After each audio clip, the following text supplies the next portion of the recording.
All right, welcome. Today I'm going to be doing a quick sweater tutorial. We're going to be stitching the phrase "I am an autumn" from Gilmore Girls. And I thought this would just be a really cute thing to go on the collar of one of your cozy fall sweaters. So I have a nice cotton sweatshirt here, and I also have a 6-inch hoop, a size 5 DMC embroidery needle, and I'm going to be using the color 844, which is like a really dark charcoal gray. And then I've got my embroidery scissors. So let's get started. Okay, so I'm going to start by separating the inner ring from the outer ring, and I'm going to place the inner ring on the inside of this sweatshirt, sort of so that this part is going to be at the middle part of the hoop right here. I want to get as much of that in there as I can. And then I'm going to get this hooped, pull this down just a little bit, and I'm going to slide that around and push it down and tighten it as needed. And then you just kind of want to pull the fabric around the edges so that you get it as tight as possible. With sweatshirts like this, you can't usually quite get it as much tight as you can with just working with regular fabric for like a hoop design that you're doing. But you want to get it as tight as you can in there so that we have a nice stitching surface. All right, so next I'm going to take my stick and stitch pattern. This is part of my new fall stick and stitch pack, which I will link below. You're going to peel it off and you're going to place it close to the seam of your collar so that it just kind of hugs around there. And then just press it down. I'm going to go ahead and I'm going to take 3 strands of my 844 thread. So I separated, so I've got 3 left over. I'll put those to the side. And then go ahead and get your 3 strands through the eye of your needle and tie off a knot at the opposite end. There are fancier ways to do that, but that's just how I do it. Cut off any excess, leaving a little tail, and now we're going to get stitching.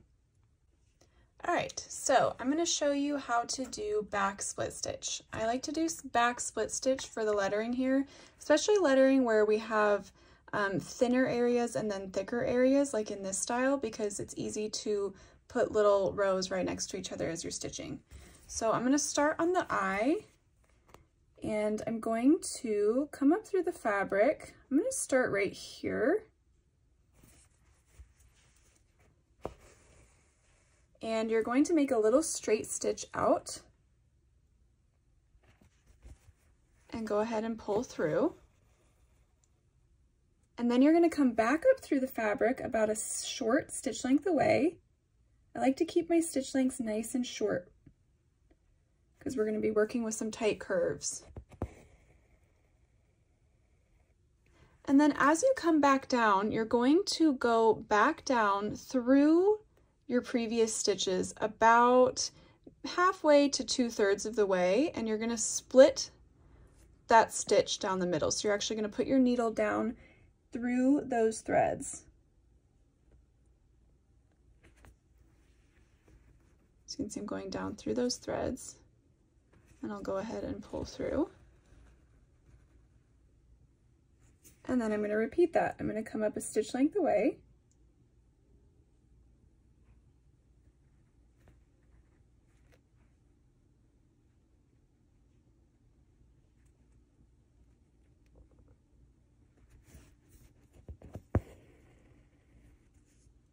And I'm going to go back down and split the previous stitch.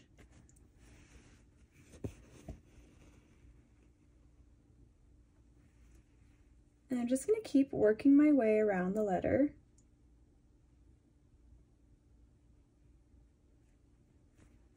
With this back split stitch. It's a nice stitch because you can sort of adjust as you go. And it just allows you really good control of direction. You could also just do this in back stitch.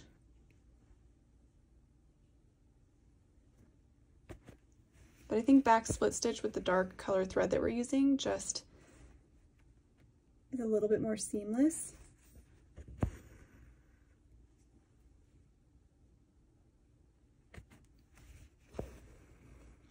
As I come up to the curve here, I'm going to want to shorten the length of my stitches just a little bit because it's kind of a tight curve. And the shorter your stitch lengths, the easier it'll be to navigate that curve and keep it nice and neat.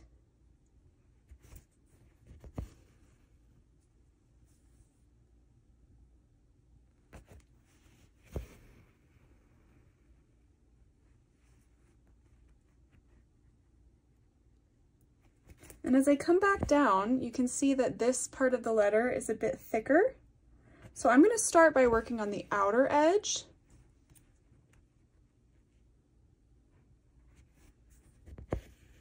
With my back split stitch.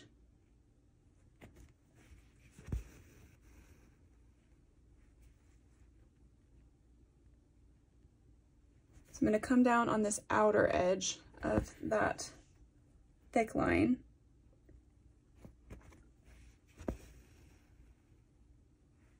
And I'll pop back on in just a second once I get down here to the bottom.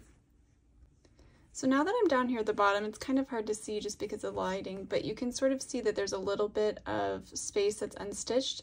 And if I want this line to just be a little bit thicker, I can just come back in right here, right here, where it's a bit thicker, and do another little line of back split stitch just to fill that out a little bit more. So it has that sort of calligraphy look that these letters give.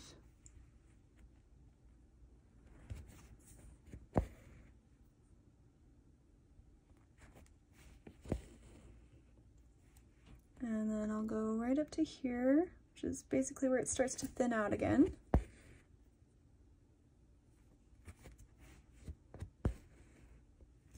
Okay, so I've got that done. I'm going to come over here and just finish this up with back split stitch, just one little row right here, and then I can move on.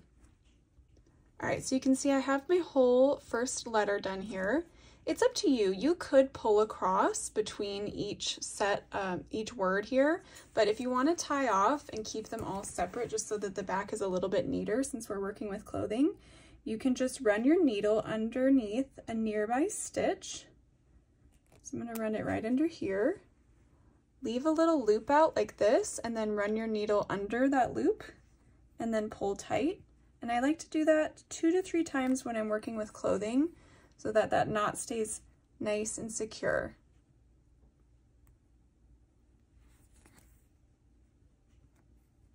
And then you can go ahead and cut off any excess thread.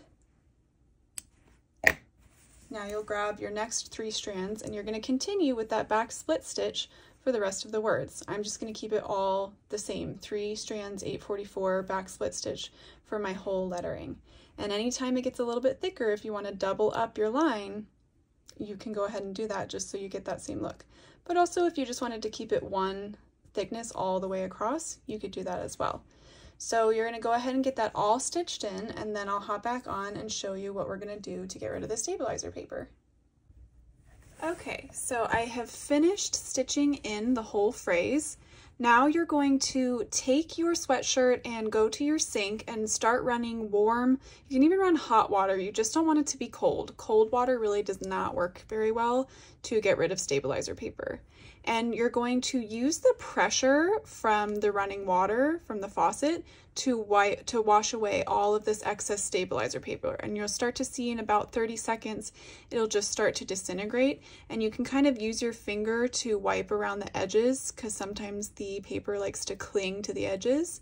And so you just want to make sure you get all of the excess stabilizer paper washed away.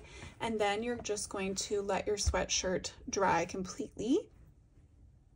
I'm going to show you a little video of what it looks like. It's just going to be silent because I don't want the loud water to be blaring on the audio here. So I'll show you that.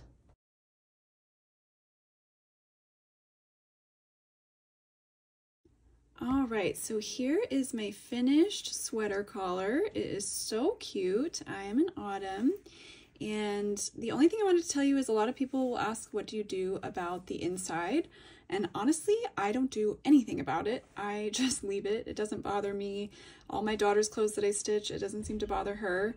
This one's pretty small, but if you did want a little bit of extra protection, Sulky brand does sell something called Tender Touch, which is an iron-on backing, and you can cut it to cover here and then iron it on, and that'll just give it a little bit more protection in the back. But truthfully, I'm just a little too lazy to do that, so I just leave it as is.